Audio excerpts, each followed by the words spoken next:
Dear students, welcome to our YouTube channel biology by Deepak Nain. और आज का जो हमारा बड़ा ही इंपॉर्टेंट डिस्कशन रहेगा, और साल्ट क्या है, ये न्यूट्रलाइजेशन रिएक्शन से बनते हैं। Neutralisation reactions.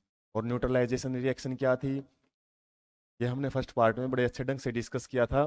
जब हमारे जो एसिड और बेस एक दूसरे के साथ रिएक्ट करके एक दूसरे के इफेक्ट को न्यूट्रलाइज कर देते हैं और क्या बनाते हैं, साल्ट एंड वाटर।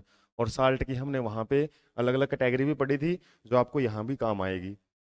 तो यहाँ पे कुछ साल्ट की फैमिली है, फैमिलीज ऑफ साल्ट। इसका मतलब क्या है, टाइप तो साल्ट के रहते ही हैं, एसिडिक साल्ट, बेसिक साल्ट और न्यूट्रल साल्ट, जो हमने फर्स्ट पार्ट में बड़े अच्छे ढंग से डिस्कस किया था।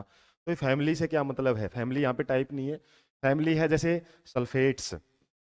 सल्फेट्स की फैमिली क्या है, जिनके पीछे सल्फेट लगता है, जैसे Na2SO4, Al2SO4 3। इसी तरीके से MgSO4, CaSO4, ये क्या है, हमारे सारे के सारे सल्फेट्स हैं। तो हम बोल सकते हैं ये किसकी फैमिली है, सल्फेट्स की फैमिली है। इसी तरीके से यदि हम क्लोराइड की बनाएं, क्लोराइड की, तो NaCl, CaCl2, MgCl2, ये क्या है, ये क्लोराइड की फैमिली है। इसी तरीके से कहने का मतलब ये है कि इस एक चीज को यदि हमने कॉमन रख लिया और बाकी उसके फॉर्मूले बना दिए हमने अलग अलग मेटल्स के साथ, तो वो एक फैमिली को डिनोट करते हैं। जैसे यहाँ पे दिया हुआ है potassium sulphates, sodium sulphate, calcium sulphate, magnesium sulphate, copper sulphate. तो इस सल्फेट तक जितने भी आए हैं, ये सारे सल्फेट की फैमिली में आते हैं।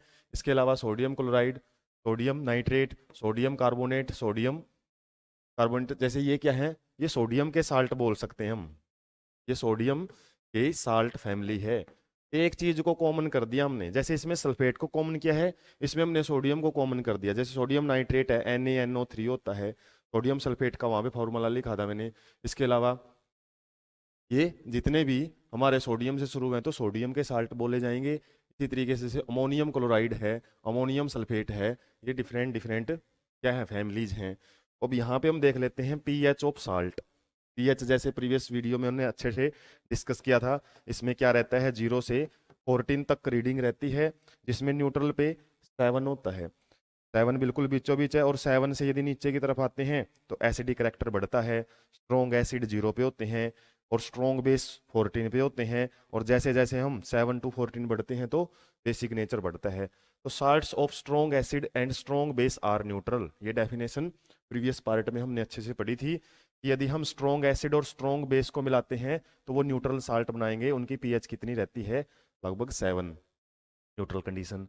On the other hand, salt of strong acid and weak base, acid यहाँ पे स्ट्रॉन्ग ले लिया, वीक हमने बेस लिया, तो ऐसे जो साल्ट बनेंगे वो कैसे बनेंगे, जो चीज स्ट्रॉन्ग है, जैसे स्ट्रॉन्ग एसिड लिए, जाहिर सी बात है उसकी पीएच आपकी 7 से लेस देन मिलेगी।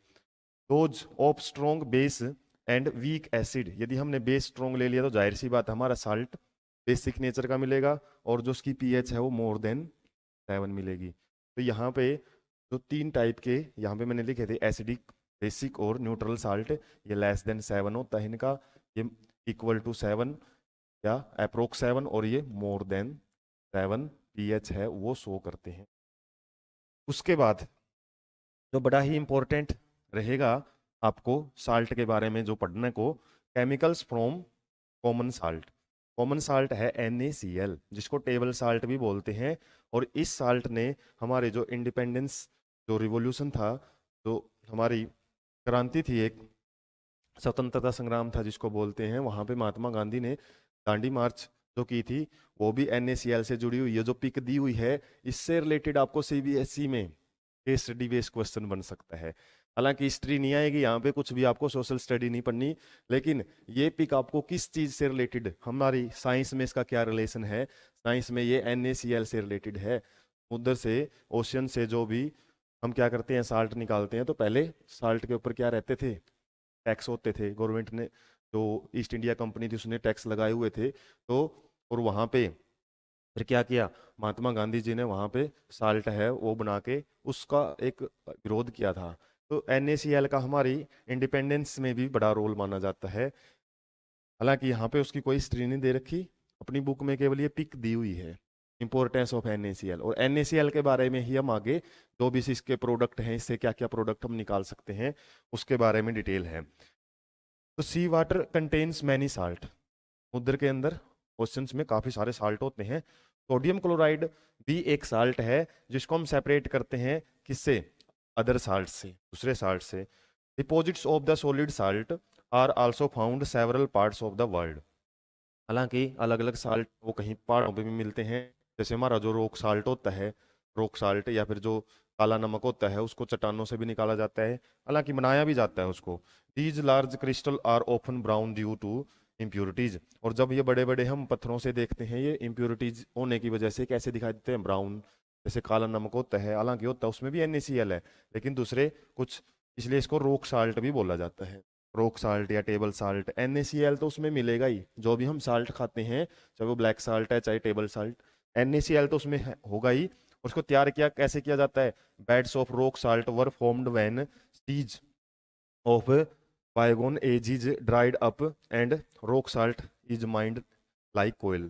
तो क्या किया जाता है, ऐसे क्यारियां सी बनाई जाती हैं, बेड्स मतलब क्यारियां, और इनके अंदर वाटर, जो सी वाटर है उसको लेके आया जाता है, और आराम आराम से क्या किया जाता है, इस वाटर को इवेपोरेशन से सूखने के लिए छोड़ दिया जाता है। और जब ये सूख जाता है तो वहां पे हमको क्या मिलती हैं, फिर बेड्स ऑफ साल्ट मिलती हैं, साल्ट की क्यारियां। और उन साल्ट को फिर वहां से निकाल के उसको इम्प्योरिटीज है उसको क्या किया जाता है, दूर करके बड़ी बड़ी फैक्ट्रियां लगी होती हैं जो क्या करती हैं, फिर हमारा जो वाइट कलर आता है, जो बिल्कुल सफेद साल्ट हम देखते हैं, वो इम्प्योरिटीज निकाल के इसको बनाया गया होता है।